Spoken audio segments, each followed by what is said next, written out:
Naglabas si Dating House Speaker Martin Romualdez ng matapang na pahayag kung saan sinabi niyang hindi siya papayag na maging fall guy at hindi siya babagsak ng mag-isa.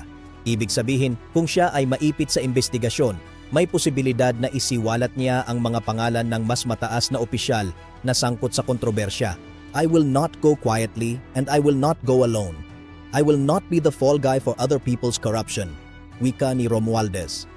Tugon ito sa investigasyon ng Office of the Ombudsman kaugnay ng umano'y 56 na bilyong pisong flood control kickback scheme.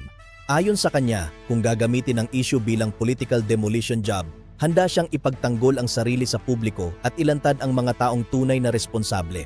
Sa hiwalay na video noong Abril 23, sinabi niyang, I have seen enough, I have heard enough, I know many things about this current and past administrations.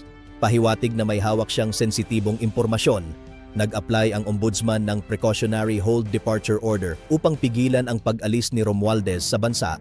Tinukoy ni Romualdez nina dating Senate President Francis Chis Escudero at dating Representante Saldico bilang mga instrumental sa mga desisyong may kinalaman sa budget. Ipinapakita nito ang pag-igting ng tensyon sa pagitan ng mga sangay ng pamahalaan, lalo na't pinsan niya si President Ferdinand Marcos Jr. na posibleng maapektuhan ng mga alegasyon.